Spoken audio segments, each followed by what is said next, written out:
At the end of the 13th century, the once great Seljuk Sultanate of Rum was crumbling, and the Byzantine Empire was just a shadow of its former glory.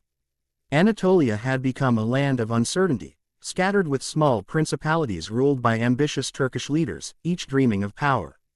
Among these frontier states, one small principality would one day grow into one of the mightiest empires in history. Its founder was a man named Osman, the son of a chieftain, and later remembered as Osman Gazi. Osman was not born into wealth or glory. His tribe lived on the frontier between Christian Byzantium and the weakening Muslim Seljuks, a land where survival demanded courage, faith, and leadership. From a young age, Osman proved himself as a warrior, brave in battle and wise in judgment. His people admired him not only for his strength but also for his fairness. He treated allies and subjects with respect, earning loyalty that went far beyond fear of his sword. The turning point came when Osman inherited leadership after his father's death. Instead of remaining a small tribal chief, he envisioned something greater. Osman believed his destiny was to create a powerful state that could unite the scattered Turkish tribes under Islam. His followers rallied behind his vision, and soon his principality began expanding at the expense of the Byzantines, who were too weak and divided to resist effectively. Legends grew around Osman's name. One of the most famous is the dream of Osman. According to tradition, he once dreamed that a great tree grew from his chest, spreading its branches across 3 continents. The dream was interpreted as a divine sign that Osman's descendants would rule a vast empire. This legend gave his followers a sense of destiny, that they were not merely fighting for land but for a mission blessed by God. Osman's success was not built on force alone. He used strategy, patience, and diplomacy. He married into powerful families, forged alliances with neighboring tribes, and carefully chose his battles. Each victory gave him more land, more followers, and greater prestige. Slowly but steadily, the Ottomans began to replace the Byzantines as the dominant power in northwestern Anatolia.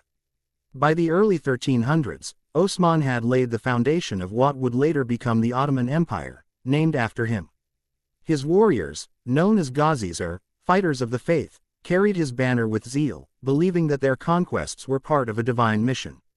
When Osman passed away in 1323 or 1324, his principality was still relatively small, but the seeds of empire had been planted. His son, Orhan, would soon continue the work of expansion, but the world would forever remember Osman as the man who lit the first spark of an empire that would last for over 600 years. The rise of Osman was the beginning of a story that would reshape the map of Europe, Asia, and Africa. What started as a small frontier state was about to become one of the greatest empires the world had ever seen. For more than 1,000 years, the city of Constantinople had stood as the jewel of the Byzantine Empire. Its mighty walls had defied countless armies, Persians, Arabs, Bulgars, and even Crusaders.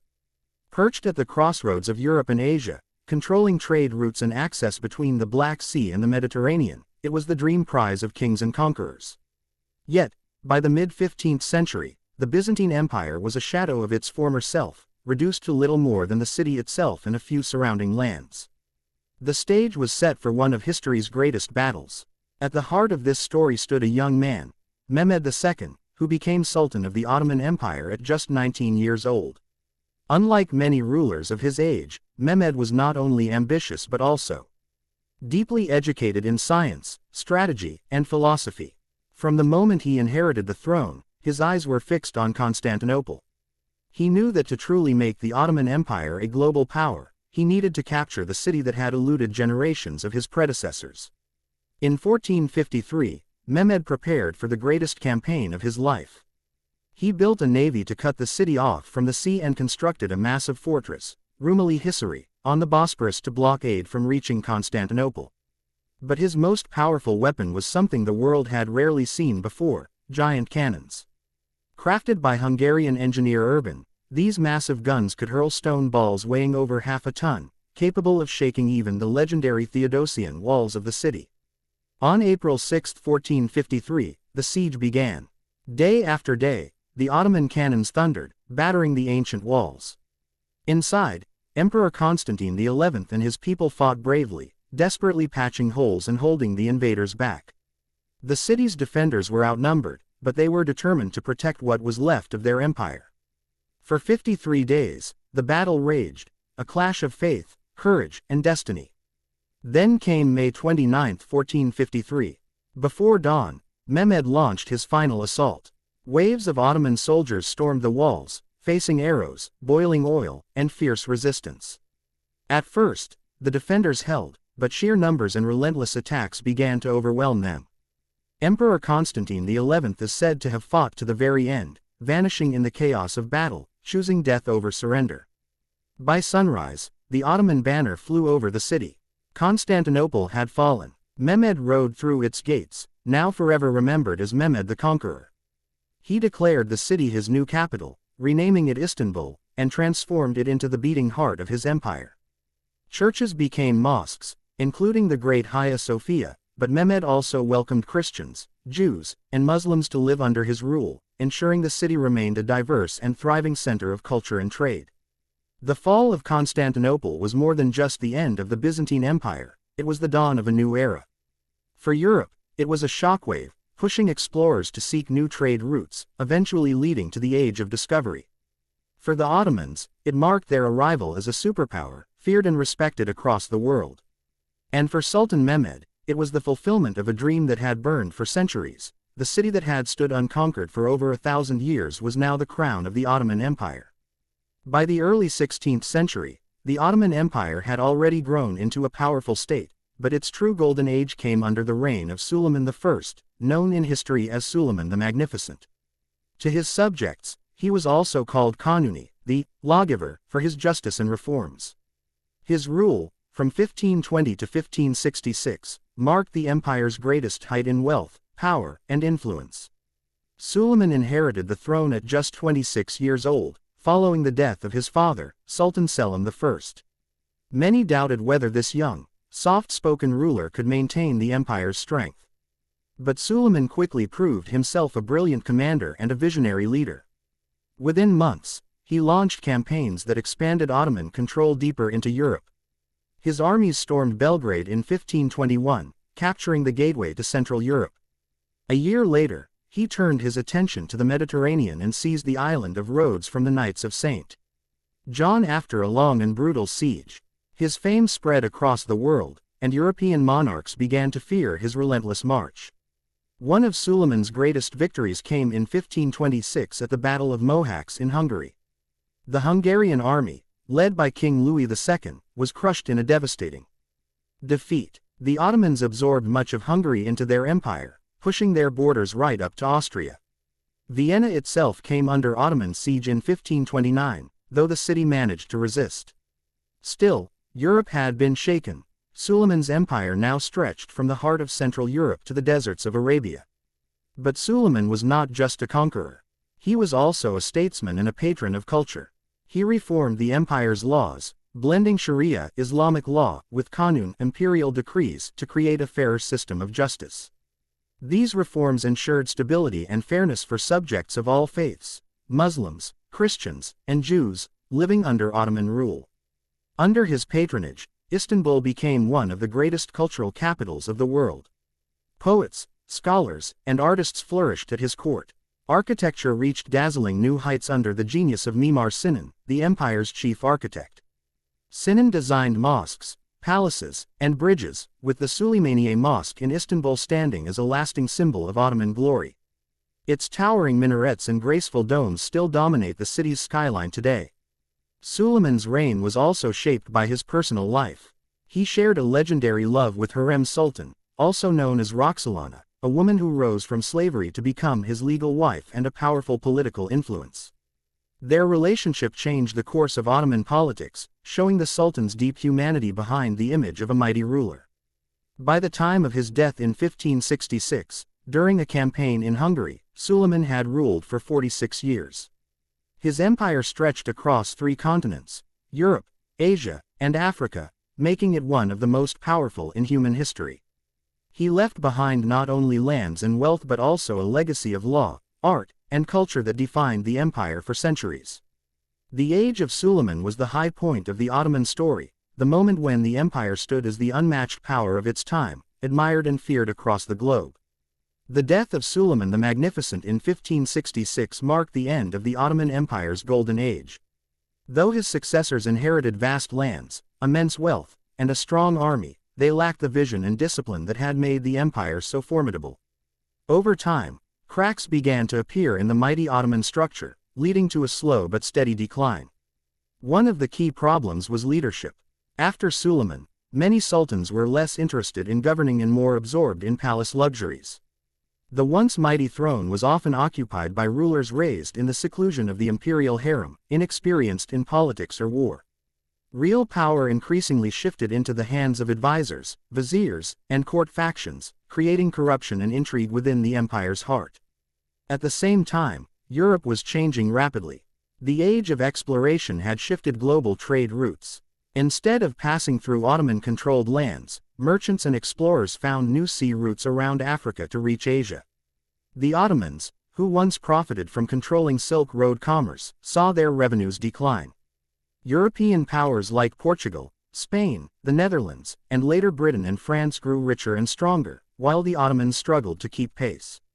Militarily, the empire began to falter. The once feared janissaries, the elite corps of soldiers loyal to the Sultan, became corrupt and resistant to change. They often interfered in politics, even overthrowing sultans who displeased them. Meanwhile, European armies adopted modern tactics and advanced firearms, leaving the Ottomans at a disadvantage on the battlefield.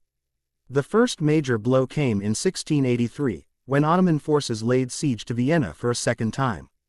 What they hoped would be a triumphant conquest turned into a disastrous defeat, as European armies united and drove the Ottomans back. This marked the beginning of a long retreat in Europe. Over the following decades, the empire lost Hungary, parts of the Balkans, and territories around the Black Sea to the rising power of the Habsburgs and Russia. As centuries passed, nationalist movements began to spread among the empire's diverse peoples. Greeks, Serbs, Bulgarians, and others began to dream of independence. Revolts broke out, weakening Ottoman control further. By the 19th century, the empire was no longer feared as it once was. European diplomats mockingly called it the sick man of Europe, a dying empire propped up by fragile alliances and desperate reforms. Despite efforts at modernization, new armies, railroads, and legal reforms, the Ottomans could never fully catch up with Europe's industrial and political revolutions. Each attempt at reform was too little, too late, undermined by internal resistance and foreign interference. By the dawn of the 20th century, the empire that once stretched across 3 continents had shrunk to only a fraction of its former size.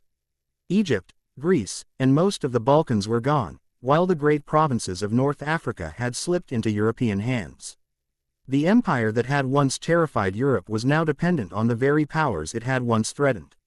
The long decline of the Ottomans was not a sudden collapse, but a slow unraveling, an empire that had risen through strength and vision, now undone by complacency, corruption, and the relentless march of history.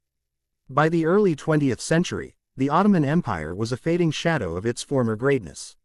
Once the ruler of vast territories across Europe, Asia, and Africa, it now clung desperately to its heartland in Anatolia and a few Arab provinces. For centuries, Europeans had called it the sick man of Europe, and now, the empire stood on the edge of its final chapter. The Ottoman rulers tried to modernize. Reforms were introduced to rebuild the army, improve schools, and strengthen the economy. But each reform was met with resistance, from conservative leaders within, and from European powers outside who preferred the empire weak and divided.